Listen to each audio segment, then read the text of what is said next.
నమస్తే. ఇన్నాళ్ళు నన్ను సపోర్ట్ చేస్తూ, ఎంకరేజ్ చేస్తూ మీ ప్రేమని నాకు అందిస్తున్న ప్రతి ఒక్కరికి కృతజ్ఞతలు. అలాగే ఈ వీడియో కూడా ఖచ్చితంగా మీకు ఉపయోగపడుతుంది. లైక్, షేర్ అండ్ సబ్స్క్రైబ్ చేసి మీ సపోర్ట్‌ని నాకు అందించండి. అలాగే ఈ వీడియో పట్ల మీకున్న అభిప్రాయాన్ని కామెంట్ సెక్షన్‌లో కామెంట్ చేసి తెలియజేయండి. ఇప్పుడు వీడియోని చూద్దాం. నమస్తే. Welcome to our channel. నేను పద్మిని. ప్రస్తుతం మనతో పాటు ప్రముఖ ఆధ్యాత్మికవేత్త, వాస్తు జ్యోతిష పండితులు, న్యూమరాలజిస్ట్ తనిష్క గారు ఉన్నారు. మాట్లాడదాం. తనిష్క గారు నమస్తే అండి. నమస్తే అమ్మా. బాగున్నారా తనిష్క గారు? బాగున్నాం. చాలా రోజులైంది మిమ్మల్ని కలిసి. అవునండి. గురువు యొక్క మార్పు రీత్యా కొన్ని రాశుల వాళ్ళకి అద్భుతమైన ఫలితాలు ఇస్తాయి అని మీరు వివరించడం జరిగింది. మరి బాలేనటువంటి అంటే కొంత నెగటివ్ రిజల్ట్స్ ఇచ్చేటటువంటి రాశులు కూడా ఉన్నాయి కాబట్టి అది అవును. జస్ట్ ఇండికేషన్ మాత్రమే.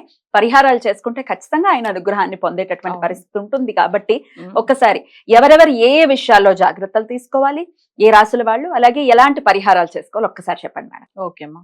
ఇప్పుడు మనం ఏం చేసామంటే జన్మ రాశి అని మనం తీసుకుంటే అసలు రిషభంలో ఉన్నాడు గురు.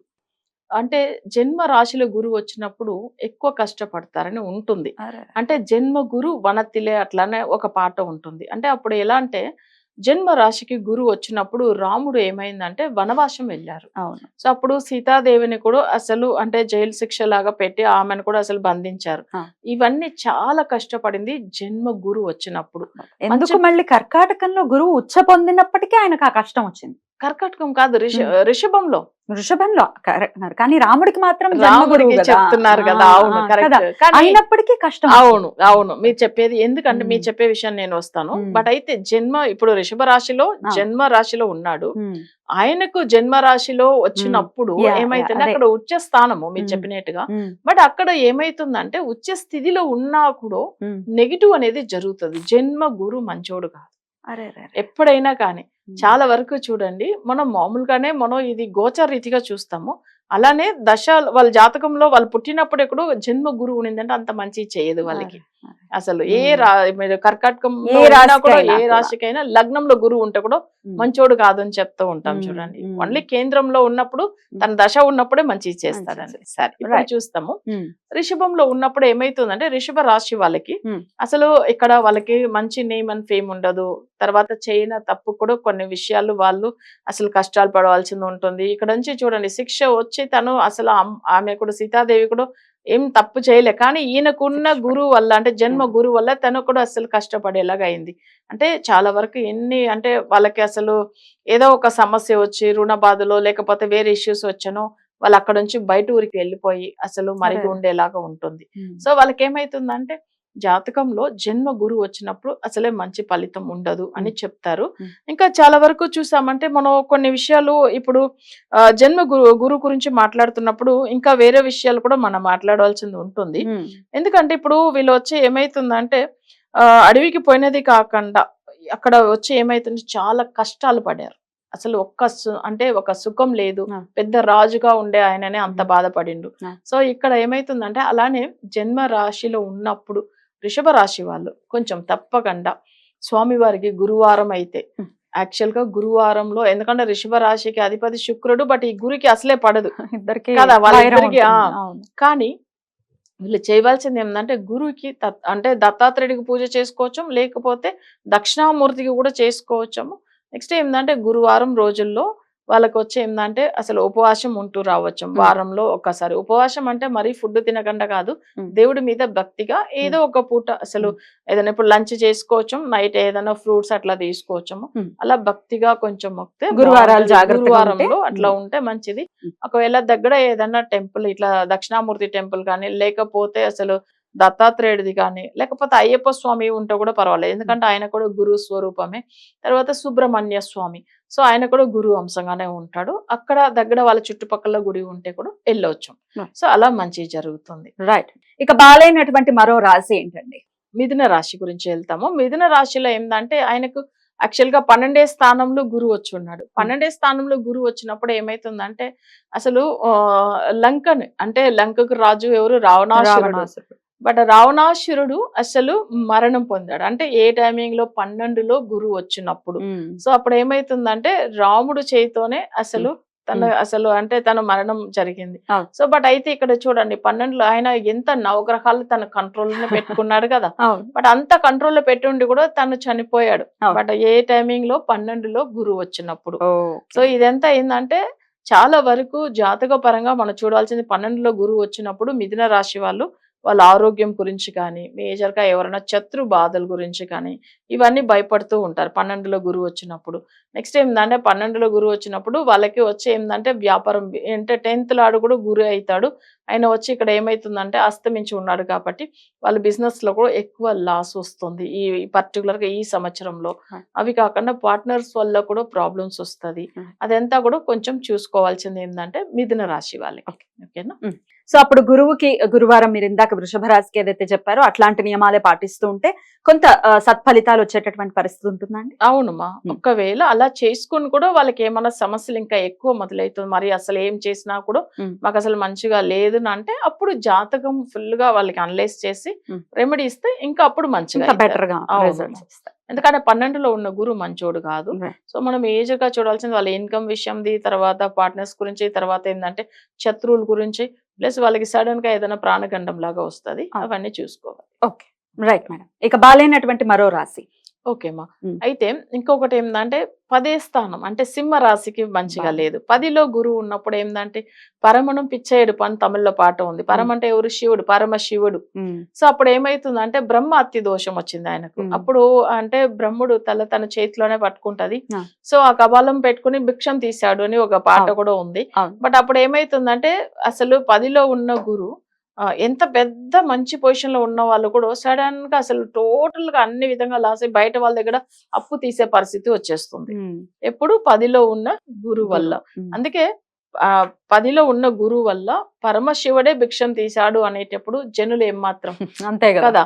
సో అప్పుడు ఏమైతుందంటే వాళ్ళకు ఉన్న దోషం వల్ల అట్లా జరిగింది. ఎప్పుడు జాతకంలో నార్మల్ గా కూడా ఉండే వాళ్ళు చూడండి, లగ్నంలోంచి 10వ స్థానంలో గురువు ఉంటే వాళ్ళు ఎప్పుడు ఏదో ఒక దగ్గర అప్పు తీసుకుంటూ ఉండడం అంటే అట్లానే జరుగుతూ ఉంటాయి. మీరు కావాలంటే చూస్తుండొచ్చు 10లో గురువు ఉన్న వాళ్ళకి ఇదే సమస్య. అప్పులు అంటే ఏంది? ఎప్పుడు బయట వాళ్ళ దగ్గర భిక్షం తీసేలాగానే, అంటే అప్పు తీసే కూడా అంతే కదా మరి. సో వాళ్ళకి ఎప్పుడు ఏదో కష్టాలు. బట్ వాళ్ళకి ఎప్పుడు చూసారంటే డబ్బులు ఎంతో వచ్చినా సరిపోదు. మళ్ళీ ఒక దగ్గర ఫ్రెండ్ దగ్గర పెడతారు, ఇంకా తెలిసిన వాళ్ళ దగ్గర, ఇలా వాళ్ళకి ఎప్పుడు డబ్బులు తీసుకోవడమే అలవాటే తప్ప రిటర్న్ ఇవ్వడం కూడా రాదు. ఎందుకంటే వాళ్ళకి ఇన్కమ్ ఉంటేనే కదా.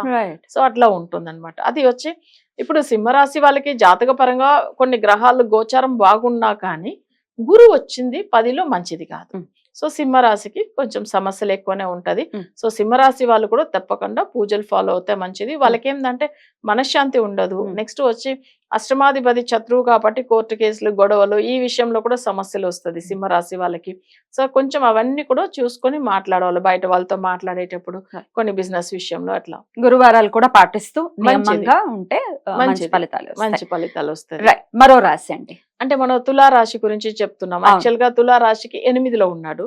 అయితే అష్టమ గురు కష్టాలు ఇస్తాడు అని మనం చెప్తూ ఉంటాము. వీళ్ళకి ఏంటంటే మంచిదిని కూడా చెప్పాలి, కొన్ని విషయాలు మనం చెప్పాము, అందులో కూడా సమస్యలు వస్తుంది. అష్టమం అంటేనే జనరల్ గా యాక్సిడెంట్ విషయంది, కోర్టు కేసుది, తర్వాత ఎక్కువ సమస్యలు అనేటప్పుడు మనం వచ్చి చూడాల్సింది ఏంటంటే అష్ట కష్టాలు అంటే ఎప్పుడు అష్టమంలో ఒక మంచి గ్రహం వెళ్ళిపోతానే దోషాలే ఉంటాయి. ఓకేనా. ఇప్పుడు ఇవి కూడా గురువు వచ్చి ఏమైతుందంటే తోడు పుట్టిన వాళ్ళతో కానీ, వాళ్ళ హెల్త్ విషయంలో కానీ, తర్వాత వీళ్ళకే కూడా ట్రావెలింగ్ లో కూడా కొంచెం అసలు ఇష్యూస్ ఉంటది అని చూసుకోవాల్సిన టైం ఇది 1 year. ఎందుకంటే ట్రావెల్ సంబంధించింది తులా రాశికి 3rd house అవుతుంది. అప్పుడు వాళ్ళ వల్ల ఏమైతుందంటే ట్రావెలింగ్ లో సమస్యలు అంటే వాళ్ళు అంటే ట్రావెల్ చేస్తున్న వాళ్ళతో పాటు వేరే వాళ్ళు వెళ్తే కూడా వీళ్ళు జాతక పరంగా కూడా సమస్య వస్తుంది. సో కొన్ని జాతకాలకు బాగుంటుంది, మనం చెప్తూ ఉంటాం తులారాశి వాళ్ళకి. సో ఇంకో విషయం కూడా మనం చెప్పాలి. ఎందుకంటే జనరల్ గా చూడండి, ఎప్పుడో ఒక అంటే అష్టమ స్థానంలో ఉన్నప్పుడు ఇంకొకటి ఏమైతుందంటే ఈయన వాలి ఉన్నట్టు సుగ్రీవన్ వాలి, వీళ్ళిద్దరు కూడా ఏమైతుందంటే సో అప్పట్లో రాజులుగా ఉన్నాడు.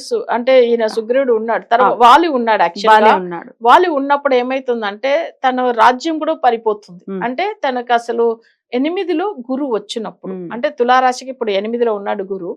ఆల్రెడీ రాజుగా ఇప్పుడు సపోజ్ ఏదైనా పొలిటికల్ లో ఉన్నారు అనుకోండి, వాళ్ళకి ఏమైతుందంటే ఒక రాజకీయంలో ఉన్న వాళ్ళు కూడా ఈ తులారాశి వాళ్ళకి ఏమైతుందంటే 8లో వచ్చిన గురువు వల్ల వాళ్ళు అసలు ఆ రాజకీయంలో ఉన్న మంచి పొజిషన్ లో ఉన్నది కూడా వాళ్ళు డౌన్ అయిపోతారు.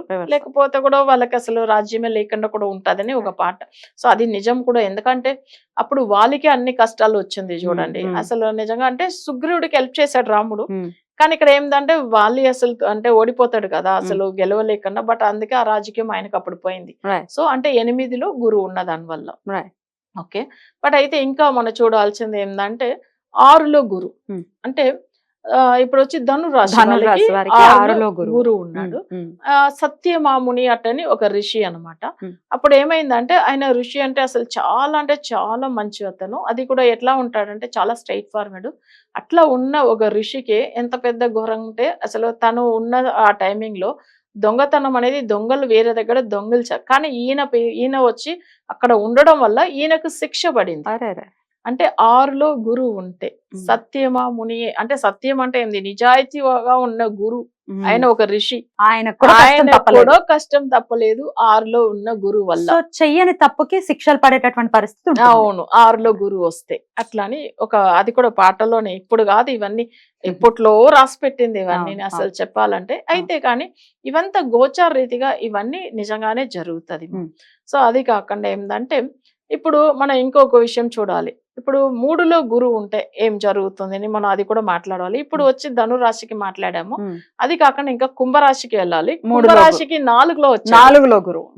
4లో వచ్చాడు. ఆ విషయం కూడా మనం మాట్లాడతాం తప్పకుండా. సరేమా. ఇప్పుడు వచ్చి 4లో గురు కుంభరాశికి. యాక్చువల్ గా 4లో గురువు ఉన్నప్పుడు ఈ ధర్మపుత్రులు ఏందంటే వీళ్ళు అంటే సూదాటం, వాళ్ళు ఆ గేమ్ లో ఓడిపోతారు కదా, దాని వల్ల అడవికి వెళ్ళారు. అంటే ఇప్పుడు కూడా చూడండి, ఇప్పుడు గ్యాంబ్లింగ్ ఎక్కువ జరుగుతాయి, దాంట్లో ఇన్వెస్ట్ చేస్తారు 4లో గురువు కుంభరాశి వాళ్ళు. తర్వాత షేర్స్ లో కానీ అది కూడా ఏంటంటే వేరే వాళ్ళు ఏదన్నా అసలు జస్ట్ ఆన్లైన్ లో ఏదో ఒక డబ్బులకు ఆశపడి అసలు వాళ్ళు లాస్ చేసుకుంటారు. అంటే ఇదంతా ఏంటంటే మనకు తెలియకుండా మనకు ఒక మాయలాగా మార్చేస్తుంది ఆ గురువు 4లో ఉన్నప్పుడు. అంటే అప్పుడు ఏమైతుందంటే ఎంత పెద్ద రాజ్యంలో ఉన్న వాళ్ళు ధర్మపుత్రులు వీళ్ళు కూడా అసలు అడవికి వెళ్ళే పరిస్థితి వచ్చింది.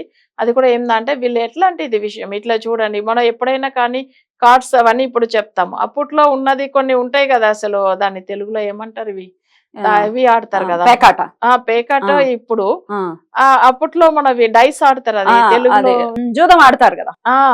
దాంట్లో చూడండి అసలు వీళ్ళు ఏం చేస్తారు, అసలు ఆయన మరి సగుని వల్ల అసలు తను ఎప్పుడు ఓడిపోతూ ఉంటాడు కదా. సో తర్వాత ఏంటంటే వీళ్ళంతా అసలు ఆ టైమింగ్ లో వాళ్ళకి అసలు మైండ్ పని చేయవు అసలు 4లో గురువు ఉన్నప్పుడు. సరే ఇప్పుడు కుంభరాశి వాళ్ళకి కూడా సేమ్ ఇదే ఇష్యూ. వీళ్ళు ఏంటంటే ఆన్లైన్ లో ఏదన్నా అసలు అనుకోకుండా ఎవరైనా ఒక మాట అన్నారని ఇన్వెస్ట్ చేయడం చాలా తప్పు. ఏదన్నా కొన్ని విషయాలు ఆన్లైన్ లో చాలా వరకు ఏంటంటే, ఇప్పుడు నిన్న కూడా ఒక క్లయింట్ చూసాము, వాళ్ళకి కూడా అసలే బాగాలేదు. జస్ట్ వాళ్ళు ఒక 5,000 పెడితే 20,000 ఇస్తామని. బట్ ఇట్లా చీటింగ్ ది కొన్ని కంపెనీస్ జరుగుతాయి. అది ఎలా నమ్ముతాం? అదే కదా అసలు, ఎవరి నుంచి ఎవడిస్తాడు, ఎవరి జేబులో నుంచి డబ్బులు అసలు. ఇంకా తను అసలు చూడండి, వాళ్ళ ఏంది అంత మంచి ఎడ్యుకేటెడ్ తను, అసలు చెప్పాలంటే అలాంటి వాళ్ళు కూడా ఎట్లా ఇవన్నీ నమ్మి పని చేయట్లేదు చూడండి. ఎందుకంటే ఇప్పుడు వీళ్ళు కూడా ధర్మపుత్రులు ఎంత తెలివైన వాళ్ళు, వీళ్ళందరూ కూడా మంచిగా పంచపాండవులు, మీకు తెలుసు అసలు వాళ్ళకి మంచి నాలెడ్జ్ ఉంది. కానీ ఆయన ఎందుకు అలా వెళ్ళిపోయాడు? యాక్చువల్ గా ఏమైతుందంటే వాళ్ళకి 4లో గురువు ఉన్నప్పుడు బుద్ధి పని చేయదు అసలు. వాళ్ళకి ఏది వాళ్ళు ఎవరన్నా మాట్లాడినా బయట వాళ్ళని తొందరగా నమ్మేసి, ఇప్పుడు కూడా చూడండి వాళ్ళకి మాట్లాడిన వాళ్ళకి 25 lakhs లాస్ అంట. జస్ట్ వాళ్ళు ఒక 10,000 పెడితే వాళ్ళు 50,000 ఇచ్చినట్టుగా ఇచ్చి మళ్ళీ ఏం చేశారు, ఈ 50 పెడితే ఇంకా మీకు ఇంత వస్తుంది అంటే నమ్మేశారు 25 lakhs లాస్. సో అసలు ఎలా నమ్ముతారు అది అర్థం కాలేదు. కానీ ఇవన్నీ నిజం చూడండి, చాలా కాన్షియస్. అవును. సో కుంభరాశి వాళ్ళకి ఇంకొకటి మనం వచ్చి మాట్లాడవలసింది ఏంటంటే మీనరాశి వాళ్ళ గురించి. ఓకే, మీనరాశి వాళ్ళ గురించి మనం చూసామంటే 3లో గురువు వచ్చినప్పుడు దుర్యోధనుడే అసలు మీకు తెలుసు, అసలు వీళ్ళని అంతే పంచపాడు వాళ్ళు ఎంత బాధ పెట్టాడంటే అసలు ఆ రాజ్యం అంతా తనది. అట్లా ఉన్నాడు కదా దుర్యోధనుడు. అసలు దుర్యోధనుడు అన్ని చేసుకున్నాడు. ఆయనకు 3లో గురువు వచ్చినప్పుడు చనిపోయాడు. సో అది మేజర్ ప్రాబ్లం ఆయనకు. ఇంకొకటి 3లో గురువు ఉన్నప్పుడు ఏమైతుందంటే సహోదర స్థానం వల్ల సమస్య ఉంటది, తర్వాత చుట్టుపక్కల ఉన్న వాళ్ళతో సమస్య ఉంటది. నెక్స్ట్ వచ్చి 3లో గురువు ఉన్నప్పుడు తనకేందంటే, ఇప్పుడు మీనరాశికి గురువు వచ్చి జన్మరాశి అధిపతి 10వ స్థానం అంటే ఇన్కమ్ సంబంధించింది, ఆ విషయంలో సమస్య వస్తుంది మీనరాశి వాళ్ళకి. నెక్స్ట్ వచ్చి వాళ్ళు ఏదైనా జ్యువెల్స్ కానీ ఏదైనా బ్యాంక్ లో కానీ బయట పెట్టారంటే బట్ అంత తొందరగా రిమూవ్ చేయడానికి ఉండదు. సో ఉన్న నెగలు కూడా తీసుకెళ్లి పెట్టేస్తారు. సో ఇలాంటి పరిస్థితులు వస్తుందన్నమాట ఇక్కడ మీనరాశి వాళ్ళకి. సో ఇక్కడ ఏమైతుందంటే వీళ్ళకి వచ్చి 3లో గురువు ఉన్నప్పుడు అసలు వాళ్ళకి ఆయుష్ గురించి కూడా చూసుకోవాలి. ప్లస్ అలానే ఏందంటే వేరే వాళ్ళతో ఎవరితో గొడవలు అంటే వాళ్ళ చుట్టుపక్కల ఉన్న వాళ్ళతో సమస్య వచ్చినా కూడా వీళ్ళు కొంచెం కంట్రోల్ చేసుకుని గురువారం రోజుల్లో పూజలు చేసుకుంటే చాలా వరకు బాగుంటుంది. రైట్. ఇప్పుడు చెప్పిన రాశులన్నీ కూడా ఇండికేషన్ మాత్రమే కాబట్టి డెఫినెట్ గా గురువు ఆరాధన చేస్తూ ఈ సంవత్సరాన్ని జాగ్రత్తగా డీల్ చేయాలి ఈ రాశుల వాళ్ళు, అవును. 7 రాశుల వాళ్ళు ఇంచుమించుగా.